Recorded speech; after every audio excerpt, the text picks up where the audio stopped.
Bonsoir à tous, ravi de vous retrouver pour un nouveau JT de Canal 32. Nous sommes le vendredi 1er juin, voici les titres de cette édition. Premier sujet du journal, un portrait, celui de Stéphane Bourgis. Ce Troyen de 35 ans est footballeur international. L'Aubois va même bientôt participer à la Coupe du Monde des sourds. L'épreuve se disputera au mois de juillet en Turquie.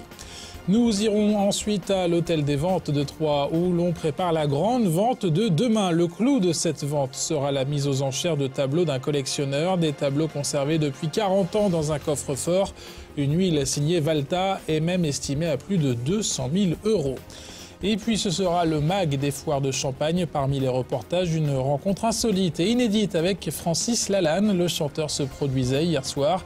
Et puis nous visiterons les foires côté maison et côté jardin. Quels sont les produits proposés pour vous aider à entretenir et embellir votre chez vous? La réponse ce soir dans le MAG des foires de Champagne. On commence donc par le portrait d'un Troyen footballeur international dans l'équipe de France des sourds. Stéphane Bourgis, à 35 ans, cet Aubois va très bientôt jouer à la Coupe du Monde des sourds. L'épreuve se déroule au mois de juillet en Turquie.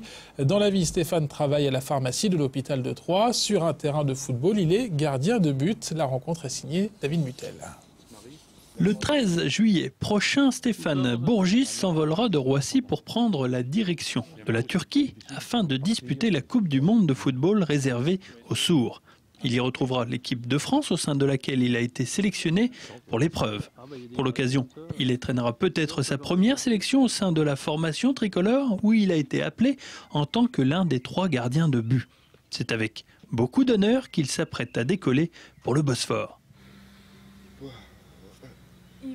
Je vais partir en Turquie, je suis content car il n'y a que 27 joueurs sélectionnés et ils m'ont choisi moi. Je voudrais donc représenter la France dignement dans cette Coupe du Monde. Ce sera la première compétition d'envergure internationale pour Stéphane qui joue dans une équipe de sourds du côté de Reims le week-end. Mais cela n'empêche pas le Troyen de jouer en semaine dans une équipe d'entendants à Saint-Julien.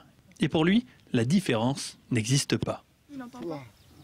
C'est surtout les yeux qui fonctionnent. C'est vrai que c'est moins facile, mais c'est relativement similaire quand même. C'est pas une très grande différence. Il faut juste s'adapter. Ce n'est pas trop dur.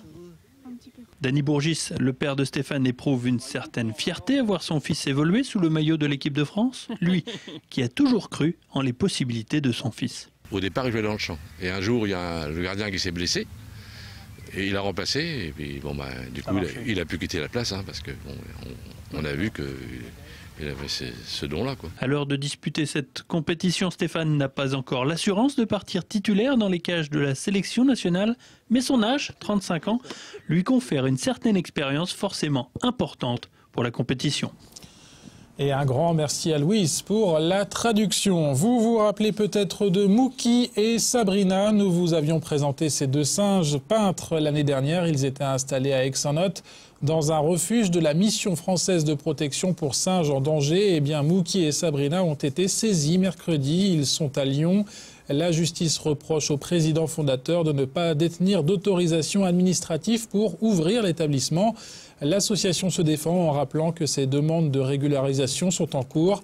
Elle dénonce une instruction zélée du dossier, une démarche qui anéantit plusieurs mois de travail.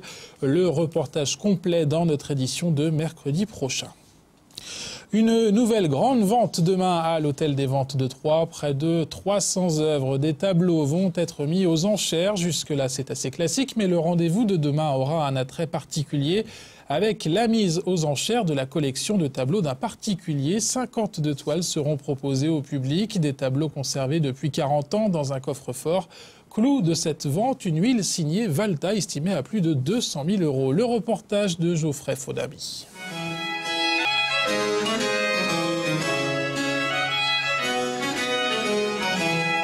Charles Walsh, Louis Valta ou encore Georges d'Espagna, c'est plus de 138 artistes et 257 tableaux qui sont actuellement exposés à l'Hôtel des Ventes. Principalement modernes et contemporaines, les œuvres exposées seront vendues demain dans l'après-midi. La jeune femme au jardin de Louis Valta, estimée à 250 000 €, sera sans nul doute la vedette de la vente. Cette œuvre représente Madame Valta dans son jardin à Aguet en 1902. C'est une œuvre importante par sa taille et par son sujet, puisqu'elle représente donc l'épouse de l'artiste dans le jardin de leur propriété. C'est une œuvre importante aussi parce qu'elle est pré-fauve, donc de 1902, avant l'éclatement des fauves, l'appellation des fauves au salon de 1905. Et donc c'est une œuvre qui marque dans la carrière de l'artiste. Acheteurs potentiels ou simples visiteurs se précipitent pour simplement admirer cette exposition éphémère ou faire d'éventuels repérages. Ce matin, j'étais surpris de voir autant d'œuvres, dont des tableaux qui sont magnifiques. Et là, je suis surpris parce que j'étais plutôt habitué à voir de la peinture classique. Et là, ça change un peu de l'ordinaire, quoi. Je suis effectivement très sensible à l'art de Valta. Et il y a certains tableaux plus particulièrement qui me touchent. J'avais notamment vu ce tableau d'un paysage de Normandie avec un arbre à mi-plan. Je suis plus sensible à ce tableau que par exemple au grand tableau qui est la vedette de l'exposition. Je suis toujours très intéressé par la peinture et puis quand il y a de grandes ventes à Troyes, chez M. Pomez et Boisseau, et il faut évidemment pas mal d'argent pour pouvoir acheter quelque chose de très bien, mais on aime bien regarder, s'instruire, quoi. Les budgets les plus restreints trouveront tout de même leur bonheur lors de la vente aux enchères, avec des mises à prix débutant à 30 € pour des œuvres plus ou moins originales. Et la vente, c'est donc demain à l'hôtel des ventes de Troyes. Ils se sont transformés quelques minutes en jardiniers. Une trentaine de jeunes chapelains des centres aérés de la commune ont participé cette semaine à une opération plantation. Le but était de semer près de la future maison de retraite Maïgui-Mollet les graines d'une future jachère fleurie. Cette action plantation fait partie du programme de rénovation urbaine, un plan auquel la municipalité tient à associer les enfants. C'est aussi l'occasion de les informer sur l'avancement des travaux dans leur quartier. Agnès Rodin, directrice de cabinet à la Chapelle Saint-Luc, et Samira Barry sont au micro de Martial Roche. Chaque événement dans le bâti, on l'a déjà vécu pour la plaine ludique, il est toujours important d'impliquer les enfants à une action. Donc là, c'est une action de semences de jachère.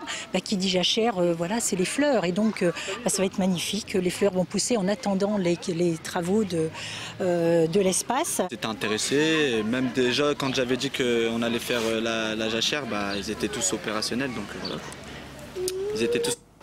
Voilà, c'est la fin de ce journal. Dans un instant, le MAG des foires de Champagne, avec notamment un reportage sur Francis Lalanne, l'artiste aux cuissardes et à la queue de cheval, était sur scène hier soir. Juste après, ce sera la météo de Sandra Durupt. Lundi, Mathieu Mercier à la présentation du JT. A tout de suite donc pour le MAG des foires de Champagne.